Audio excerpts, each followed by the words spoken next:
Shalom, ada damai jemaat Tuhan. Hari ini adalah hari Jumat, tapi ini bukan Jumat yang biasa. Sebab ini adalah Jumat Agung. Mengapa kita mengatakan hari ini Jumat Agung? Karena hari ini kita memperingati kematian yang agung. Hari ini kita memperingati kematian seorang pribadi yang sungguh mulia dan agung, yaitu Yesus Kristus, Tuhan kita dan Juru Selamat kita. Peristiwa kematian Yesus adalah suatu peristiwa yang sangat penting di dalam sejarah. Bahkan dapat dikatakan kematian Yesus adalah pusat sejarah. Karena kematian Yesus menentukan nasib kehidupan umat manusia di dunia ini. Kematian Yesus adalah penentu dari nasib kehidupan umat manusia. Namun sayangnya, ada banyak orang yang mengabaikan kematian Yesus. Ada banyak orang yang tidak peduli dengan kematian Yesus. Bahkan ada banyak orang yang memperolok-olok kematian Yesus. Orang menganggap itu adalah suatu kebodohan, suatu yang sungguh-sungguh sia-sia. Tetapi saya yakin kita semua tidak seperti demikian. Kita pasti tidak memperolok-olok kematian Yesus. Tapi mungkin dalam kehidupan kita sudah mulai lupa akan makna dari kematian Yesus. Kita sudah mengabaikan kematian Yesus dalam kehidupan kita sehari-hari. Kita sudah tidak peduli. Kita tahu hari ini adalah Jumat Agung, Yesus mati, ya benar, tapi apa efeknya dengan kehidupan kita? Apa pengaruhnya dengan kehidupan kita? Mungkin peristiwa kematian Yesus sudah kehilangan makna di dalam kehidupan kita. Karena itu saya mengajak kita semua pada hari ini merenungkan kembali kematian Yesus Kristus. Apa respon yang seharusnya atau selayaknya kita berikan atas kematian yang sungguh agung dan mulia ini? Mari kita membaca dari firman Tuhan dari Markus, Injil Markus pasal yang ke-15 ayat yang ke-33 sampai ayat yang ke-39. Demikian firman Tuhan. Pada jam 12 kegelapan meliputi seluruh daerah itu dan berlangsung sampai jam 3. Dan pada jam 3 berserulah Yesus dengan suara nyaring, Eloi, Eloi, lama sabachthani, yang berarti, Allahku, Allahku, mengapa engkau meninggalkan aku? Mendengar itu, beberapa orang yang berdiri di situ berkata, Lihat, ia memanggil Elia. Maka datanglah seorang dengan bunga karang, mencelupkannya ke dalam anggur asam, lalu mencucukkannya pada sebatang buluh dan memberikan Yesus minum serta berkata, Baiklah kita tunggu dan melihat apakah Elia datang untuk menurunkan dia. Lalu berserulah Yesus dengan suara nyaring dan menyerahkan nyawanya. Ketika itu tabir bait suci terbelah dua dari atas sampai ke bawah. Waktu kepala pasukan yang berdiri berhadapan dengan dia melihat matinya demikian, berkatalah ia, sungguh orang ini adalah anak Allah. Demikian firman Tuhan. Saudara-saudara, pada suatu hari seorang mahasiswa pernah bertanya kepada saya, Pak, bagaimana seharusnya respon saya terhadap orang yang belum percaya, yang berkata bahwa keselamatan orang Kristen itu sangat mudah. Keselamatan orang Kristen sangat mudah. Apakah saudara pernah berpikir seperti demikian? Pertanyaan ini sungguh menarik, membawa kita merenungkan, apakah memang betul keselamatan orang Kristen atau keselamatan kita ini sangat mudah? Bahkan mungkin bisa dibilang keselamatan yang murahan. Kita akan melihat dari teks kita, apakah keselamatan kita itu adalah murahan, mudah. Memang kalau kita menilai bahwa keselamatan kita tidak berdasarkan sama sekali dari perbuatan kita, keselamatan kita ditentukan oleh iman kita kepada Yesus Kristus, mungkin kita bilang itu mudah. Kita hanya beriman, percaya, dan kita selamat. Tetapi kita harus ingat bahwa ada satu peristiwa yang sungguh sangat menentukan di balik iman kita itu. Suatu peristiwa yang bukan suatu hal yang mudah. Suatu peristiwa kematian yang sama sekali tidak mudah. kematian yang sungguh mengerikan, kematian yang sungguh terhina, dan kematian yang sungguh terkutuk. Itu yang ada di balik dari iman kita. Mari kita lihat betapa kematian Yesus sungguh-sungguh suatu hal yang tidak mudah. Kita lihat dari dua sisi. Yang pertama, kita lihat dari sisi Yesus Kristus sendiri. Mungkin kita mengatakan Yesus adalah Allah. Ya, memang benar, Yesus adalah Allah. Dan kita mengatakan bagi Dia sebagai Allah segala sesuatunya mudah, segala sesuatunya mungkin. Tinggal katakan ya, berfirman, semua terjadi. Tapi saudara bayangkan coba, Dia sebagai Allah yang berkuasa, maha kuasa, kemudian datang ke dunia ini merendahkan diri, bahkan sampai mati di kayu salib, di kematian yang sungguh terkutuk itu. Apakah saudara pikir itu mudah? Kita saja mungkin dalam kehidupan kita, kalau kita direndahkan, dihina oleh orang lain, respon kita bagaimana? Kita mungkin sudah marah, kita mau balas dendam, kita tidak sanggup menghadapi itu. Bagi Yesus itu bukan hal yang mudah, merendahkan dirinya yang adalah Allah, merendahkan dirinya sampai menjadi manusia dan sampai pada kematian yang sungguh terkutuk. Dari segi kemanusiaan Yesus, Dia adalah manusia sama seperti kita.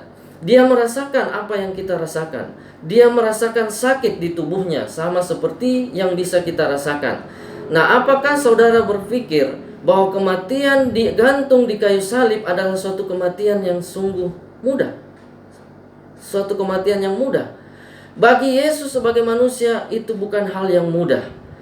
Kita bisa lihat dari doa Yesus ketika di Taman Getsemani.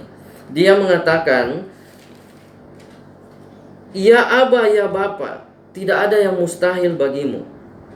Ambillah cawan ini daripadaku. Ambillah cawan ini daripadaku." Menurut saudara, apakah perkataan Yesus ini, doa Yesus ini adalah suatu bercanda, suatu candaan? Apakah dia tidak sungguh-sungguh? Ini adalah suatu doa yang sungguh-sungguh. Markus mencatat pada saat itu Yesus sangat takut dan gentar. Kalau boleh cawan ini berlalu daripadanya, ambil Bapa. Ini adalah suatu doa yang sungguh-sungguh. Yesus merasakan bahwa kematian yang akan segera dihadapinya, kematian di kayu salib, bukan suatu hal yang mudah baginya. Dia disalibkan adalah suatu penderitaan yang sangat berat. Secara fisik pasti dia rasakan suatu kesakitan yang sungguh luar biasa. Tetapi dari teks kita, saya ingin membawa kita merenungkan satu hal di dalam seruan Yesus.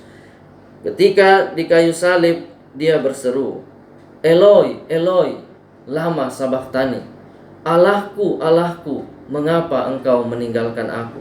Saudara-saudara, ini adalah penderitaan yang paling berat yang Yesus harus rasakan. Inilah penderitaan yang terberat. Penderitaan fisik yang dia rasakan pasti, tetapi tidak ada satu kata pun keluhan yang dia lontarkan menyangkut penderitaan di fisiknya. Tetapi untuk satu hal ini, dia harus berseru,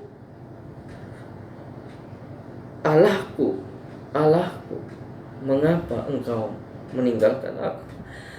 Di sini Yesus merasakan neraka. Yesus merasakan Bapanya yang sungguh dia kasihi dan mengasihinya harus berpaling dari dia. Di sini Yesus merasakan Allah meninggalkan dia.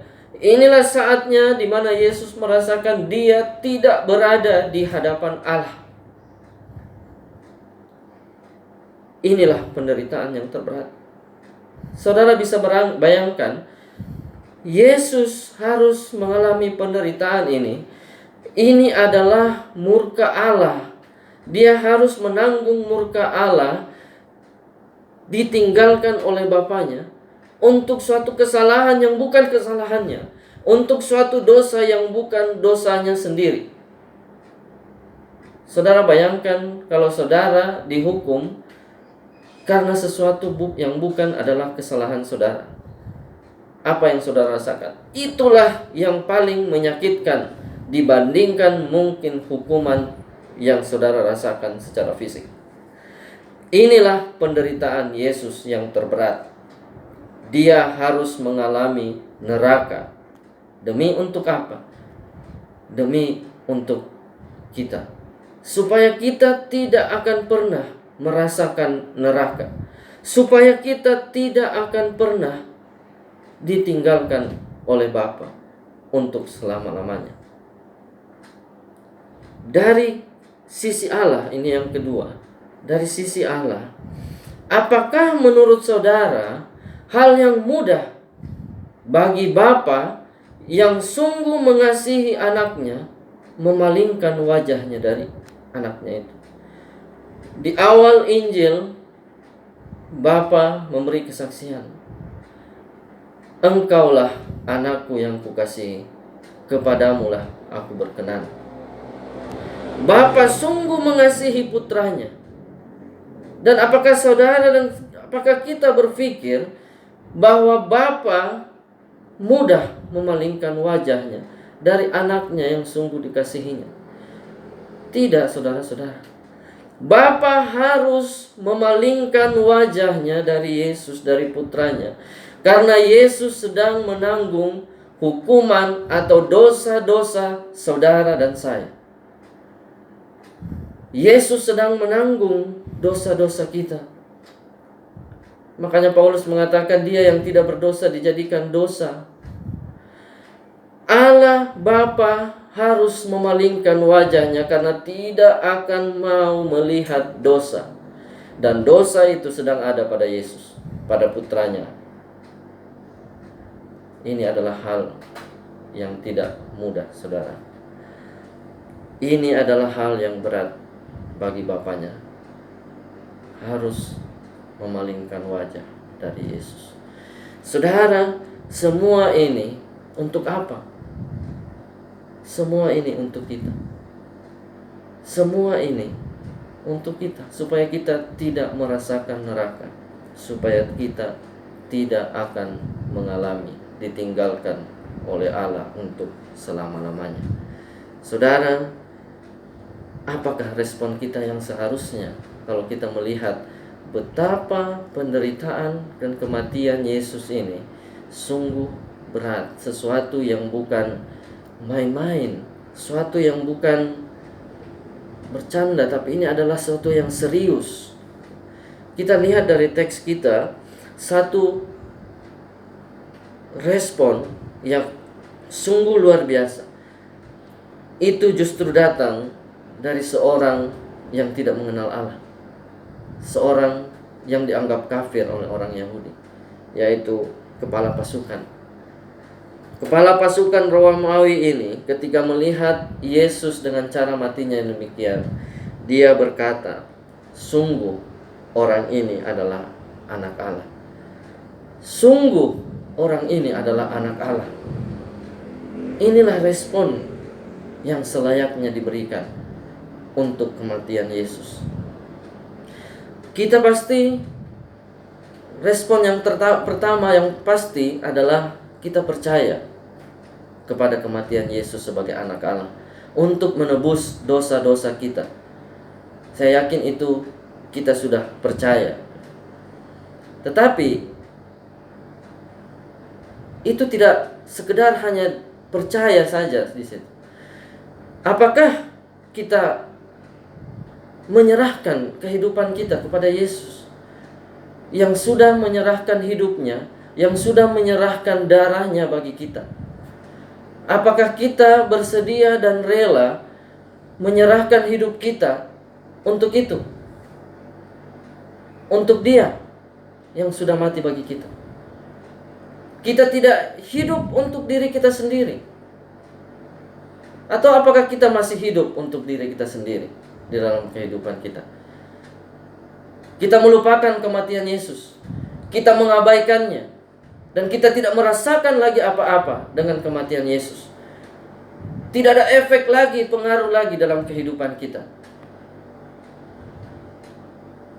Mari saya mengajak di momen kematian Yesus Kristus ini, Jumat Agung ini, kita memeriksa hati kita, kita memeriksa diri kita sendiri masing-masing.